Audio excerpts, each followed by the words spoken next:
केंद्र सरकारने दिल्लीमध्ये लाठीचार्ज जो विद्यार्थ्यांच्या आंदोलनावर केला, विद्यार्थ्यांवरती लाठीचार्ज केला, विद्यार्थ्यांना रक्तबंबाळ केलं, या बाबतीत या ठिकाणी पिंपरीत देखील आंदोलन केल्यानंतर विद्यार्थ्यांनी आपल्या तीव्र शब्दात भावना व्यक्त केल्या, सरकारचा निषेध केला, मोदी सरकारचा निषेध केला, दिल्ली पोलिसांचा निषेध केला, अमित शहांचा निषेध केला, केंद्रीय शिक्षण मंत्री धर्मेंद्र प्रधान यांचा निषेध व्यक्त केला।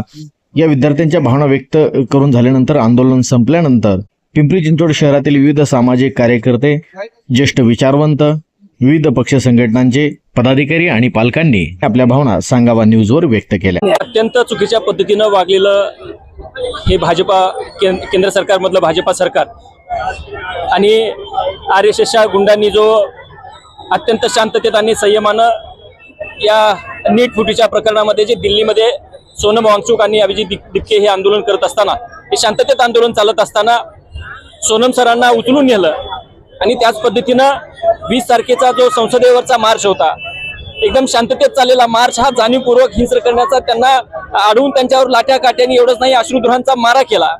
अत्यंत घाणेरड्या पद्धतीनं मुलींना असेल, तिथं तरुणांना असेल, त्या विद्यार्थ्यांना प्रचंड प्रमाणामध्ये मार देण्यात आला। हे अत्यंत घाणेरडं कृत्य सरकारकडनं करण्यात आलं। एवढंच नाही तर हे केल्यानंतर सुद्धा महाराष्ट्रामधले नेते सुद्धा, ज्या पद्धतीने देवेंद्र फडणवीस असतील, स्वतः देवेंद्र फडणवीस म्हणतात की यांना म्हणजे कुठं फॉरेन फंडिंग असेल याची चौकशी करावी लागेल। एकीकडं जबाबदार मंत्री म्हणून एकीकडे ह्या आंदोलनातून तयार झालेला हा सदा खोत असेल, हा सदा खोत सारखा नालायक आमदार सुद्धा म्हणतो की ह्या प्रधानांचा राजीनामा घेतला नाही पाहिजे, यांची सुद्धा चौकशी झाली पाहिजे, हे आतंकवादी आहेत, हे देशद्रोही आहेत। म्हणजे अत्यंत घाणेरड्या प्रकारे ह्या पद्धतीने हे सगळं चालू आहे। जाणीवपूर्वक या तरुणांना भडकवण्याचं काम हे सरकारमधले हे दलाल करत आहेत। कारण यांना या शहरामध्ये, या देशामध्ये अशांतता पाहिजे का?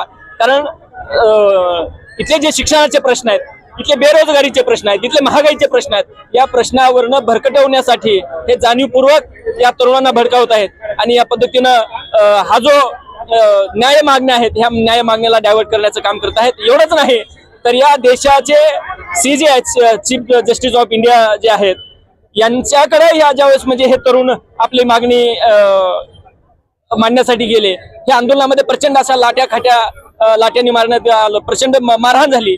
हे सांगण्यासाठी गेल्यानंतर सुद्धा या देशाच्या सर्वोच्च न्यायालयाचे सरन्यायाधीश म्हणतात की हे व्हिडिओ बघण्यासाठी आमच्याकडे वेळ नाही, एवढंच आम्हाला काम नाही आहे, आम्हाला याच्यामध्ये इंटरेस्ट नाही आहे। अशा पद्धतीचं बेजबाबदार वक्तव्य CJI कडनं करणं, याचा सुद्धा म्हणावा तेवढा निषेध आपण केला पाहिजे। आणि हे CJI नाही, हे चीफ जस्टिस ऑफ इंडिया नाही, हे सरन्यायाधीश नसून हे भाजपचे प्रवक्ते आहेत की काय, अशी आम्हाला आता शंका वाटायला लागली। त्याच्यामुळं यांना जर अशा पद्धतीनं वक्तव्य करायचं असेल, यांना जर लोकांच्या बाबतीत आणि अशी न्याय भूमिका घ्यायची नसेल तर त्यांनी सुद्धा खुर्ची खाली केली पाहिजे, अशी आमच्या आंदोलनाच्या सुद्धा माध्यमातून मागणी आहे।